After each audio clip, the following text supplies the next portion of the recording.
Hello, everybody. It is great to be here again today. And my name is Gary Fowler. I'm a serial entrepreneur and investor.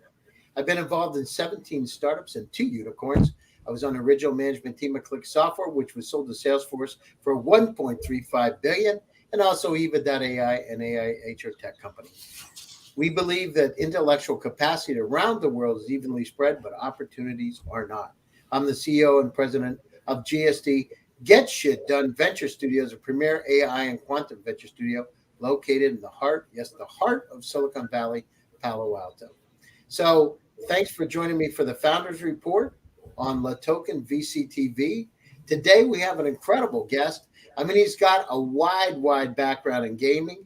The names that you know that are near and dear to your heart, Jim has probably been involved in them or knows somebody who has been involved in them right from the beginning. So Jim is with Quantum Tech Partners. He's an entrepreneur. He's an investor. He's a visionary. He's a consultant. And with that, I'd like to bring Jim on board. How you doing, Jim? I'm well, Gary. How are you? Great. So how in the world did you get in gaming? Great question. Yeah, by luck, actually. I spent about 10 years at IBM doing systems engineering, marketing, competitive analysis and that sort of thing. And I decided that something could be a little more fun. So I attended, I guess it was one of the trade shows in Vegas, and ran into a couple of partners, future partners there, and decided to get into gaming. We were very lucky to then connect with some really incredible developers like 3D Realms, Scott Miller there, id Software with John Carmack, and Epic Games with Tim Sweeney, who's now obviously famous with his Fortnite game and the engine that he builds. But we just happened to run into these guys at the right time, started to fund some of their games, and they took off. And it was a lot of fun. And it is a lot of fun. And when did you get started? What year was it? It was like 1990, 1991. Wow, right at the beginning. And so now, okay, so Jim, you have this really nice job at IBM. It was a good time with IBM, right? You had seen a lot of stuff with the PCs, Sparky Sparks, all this, the changes, incredible changes. What made you decide? I mean, having a very, interesting job there and steady for the most part. What made you decide to go out and do? What was the day that you said, I'm going to do this? I want to move it into this more of an entrepreneurial world. It was, scary part was it was the day that I got married. So you got married? Yeah, well, I basically left IBM on the day I got married, but my father-in-law was not too excited about that, nor my wife or anything else. But at my heart, I'm an entrepreneur, and I was been an entrepreneur since I was 14 years old, and I could see my progression through IBM, and I love IBM, working with IBM and all the people there and my customers and that sort of thing.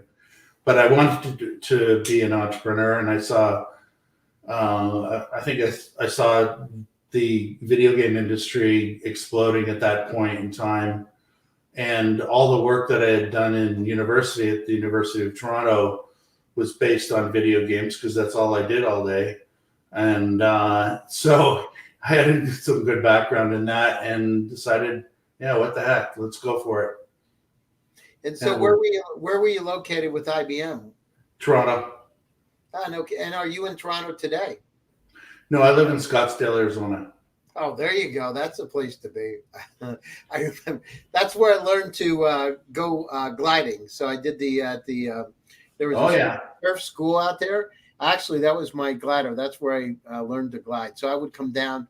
Actually, I would take 3 days off, take a long weekend, and come down and go sailplaning. I had such a beautiful place, by the way. Yeah, it's a beautiful place. I moved here 30 years ago, just out of necessity for business, because all of my studios that I worked with, developers, were in Texas and the distributors at that time when we were doing box product games were in California. So I literally threw a dart at the map and said, okay, Scottsdale looks pretty good. Let's go. Yes, it's Scottsdale. I remember riding horses at the Point of Tapatio. I don't even know if that place still exists, but it was a fantastic. We go around the mountain there. It's beautiful. So how have things changed? I mean, so these games, it seemed like when they were coming out with games before, it was interesting, but now it's really an incredible business, especially with the metaverse. So, I mean, when you first got in, how did you get started with it? What was the first game you worked on, and how did you really get that to market? Yeah, the first games I think we worked on were, well, the first real game that we worked on that did pretty well was Aliens Ate My Babysitter by id Software. But the one that really revolutionized the industry was Wolfenstein 3D. And when we looked at that technology and what John Carmack and John Romero and his team had built, it was fantastic. And I have to be honest, a lot of the industry didn't think it was that fantastic. And we did. And so we took a big gamble. They obviously did too, bigger than we did. But we all worked together to bring that game to market. And that was essentially the launch of the first-person shooter type genre of games. Wow. That game took off big time. Then came Doom and Quake and Duke Nukem and Unreal and all of that. And that whole genre took off, and we did very well as a result of that. How did you feel, Jim? How did you feel when the first one took off? Did you go out and buy yourself a Ferrari? And some of my friends in Silicon Valley do that. But what did you do? Like, what was the thing that you said, wow, I finally made it. I'm going to treat myself. I'm going to treat my wife too. What did you do? Gary, I don't remember if I did anything special for that. I know that we were writing royalty checks, which were quite Ferrari worthy, to the guys on the various teams. And they're the guys that deserve all the credit. I mean, these creative guys, programmers, artists, developers, tech engineers, they deserve all the credit. We basically brought their games to market. We distributed them worldwide. But when it took off, it was just, let's go. And we never looked down. We just kept going. Wow, I see it looks like a Porsche in the background and a Land Rover or something. Are you into cars too? Big time into cars. Those are two renderings that my son gave me of a Mercedes and a Jeep, special Jeep that we did. Yeah. So yeah, I've had many cars. I guess, yeah, probably if rewarding myself, it's basically cars. What's the nicest car you've ever bought yourself and said, this is the car, this is my dream car? Good question. Probably a Mercedes-Benz AMG GTS or GTR, actually. Probably one of the fastest cars in the world. Supercar. Had it for a few years. That's probably my most recent favorite car. Wow. And do you drive it, or do you just keep it in the garage and look at it? Oh, I drove it. Oh, yeah. Drove the heck out of it. That's great. I love to hear those stories. Absolutely. Yeah. That's super. Yeah. So, go ahead. No, that's what I did. And so, yeah, as you're going down through the journey, what happens as you start to have success in the gaming industry? How does your life change? I think, I had 3 gaming companies where we were funding games and publishing those games.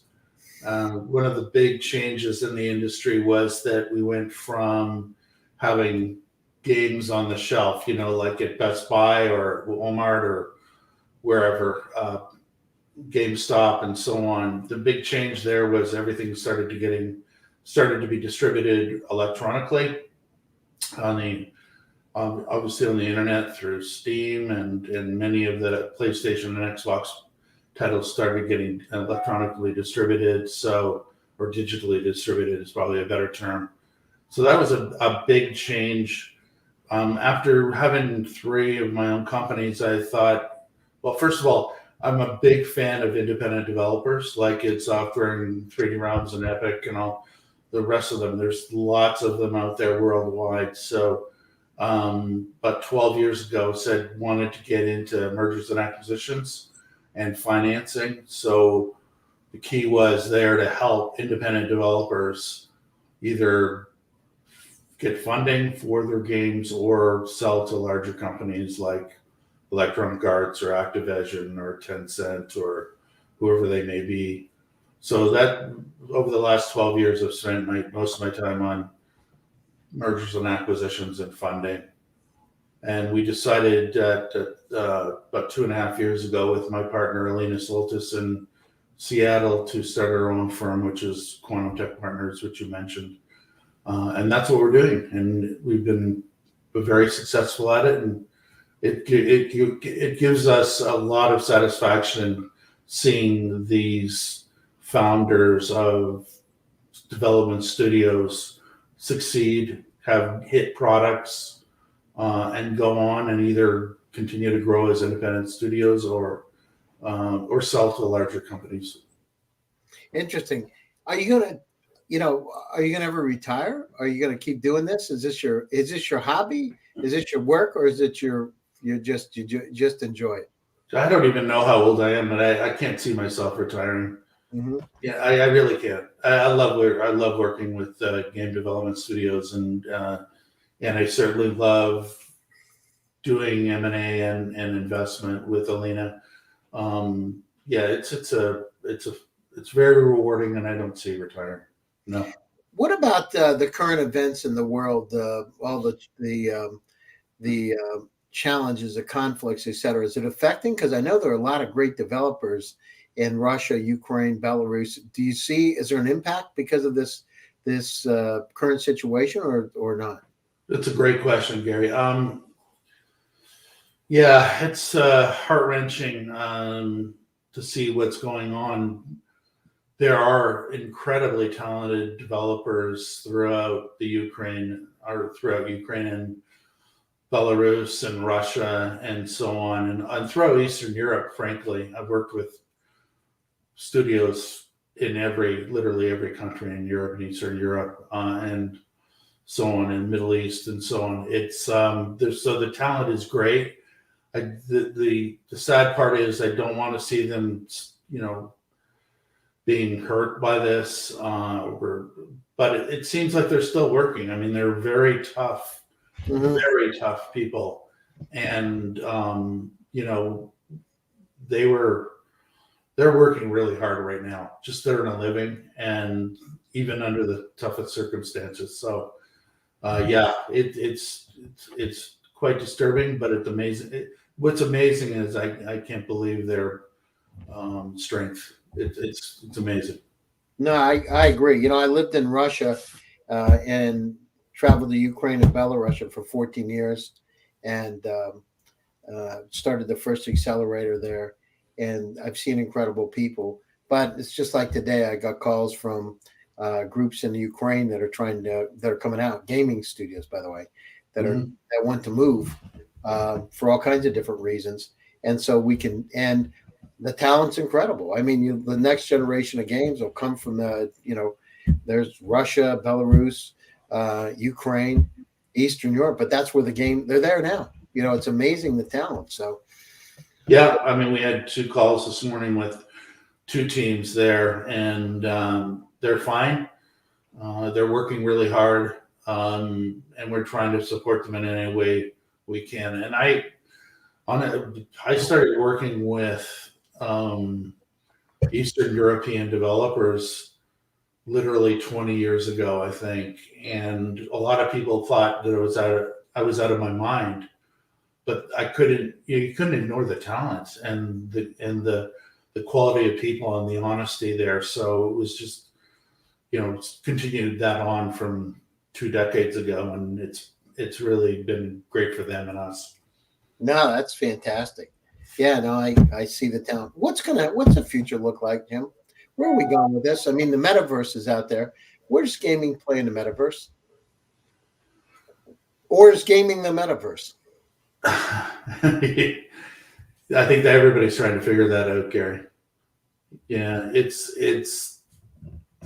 I don't think the problem. The challenge. There's a ton of challenges out there. Melding blockchain gaming and the metaverse gaming and NFTs and how they all fit together in a world where people are having fun and they don't mind spending a little money. It's still up in the air.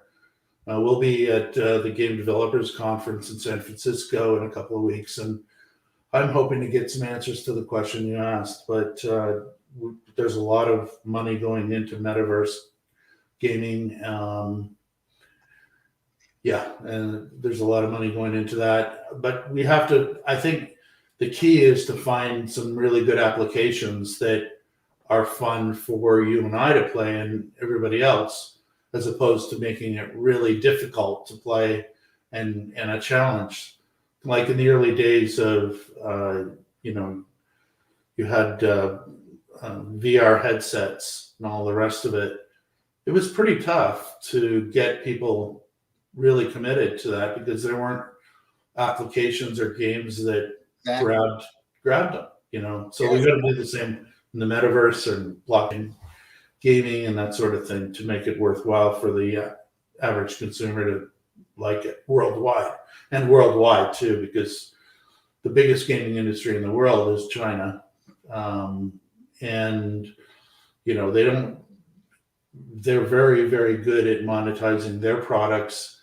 But there is a difference between what an Eastern product looks like and a Western product looks like and what clicks and doesn't click with each culture. So there's still a lot to be done. I had some ultra high net worth friends from Germany, Austria, and Switzerland, and they have a metaverse company. And one thing I'm hearing, and I'm down at Palm Beach at the Polo Club here, and so a lot of the folks from the Valley are here, just incredible people. One thing I'm hearing is that in this metaverse, in gaming, tokenization, blockchain, we better start building some compassion and empathy. And I like the games.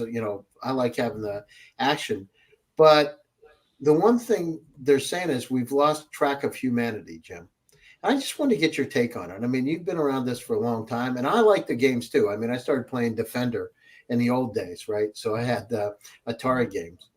But where are we like that? Where's humanity in this whole thing? I mean, I don't see a lot of goodness being rewarded, right? And how can we do that? Is it something we can do? Or is it something just forget about it's never going to happen?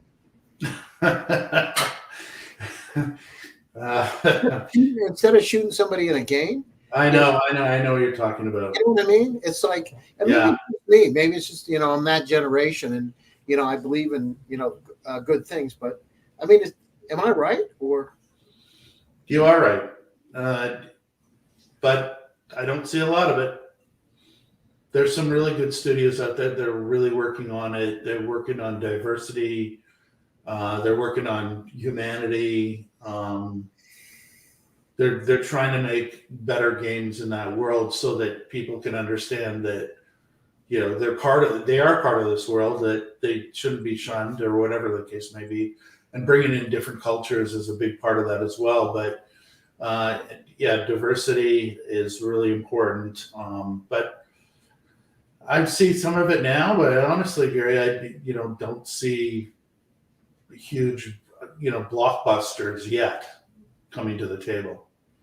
Yeah, I mean, I was just I spoke at the United Nations about 2.5 months ago, and it was interesting. My panel was AR and VR as a tool to combat violent extremism and terrorism, and I'm listening to this, Jim, and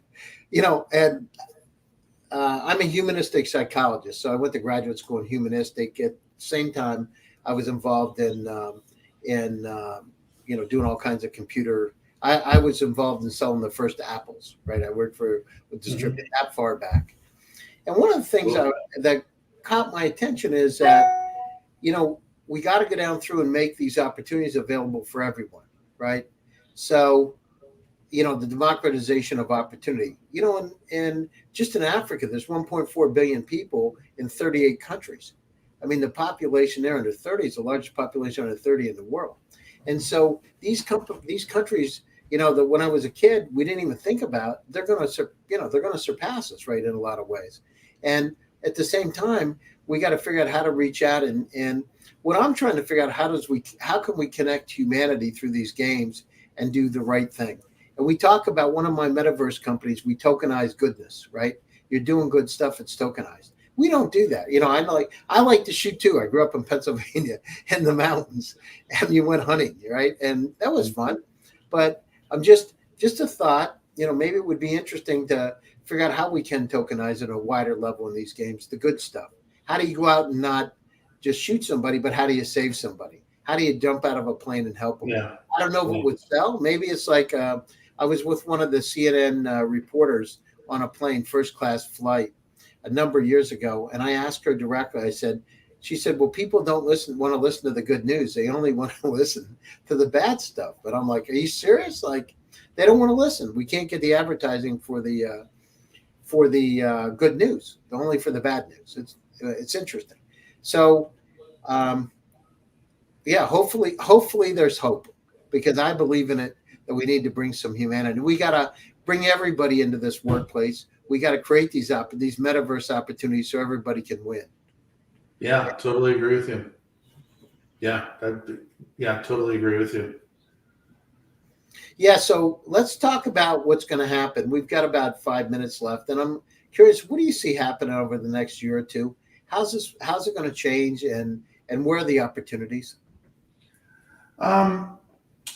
Well, from a business perspective, we're seeing massive consolidation of companies in the industry. So you've got major players like Tencent scooping up individual or independent developers.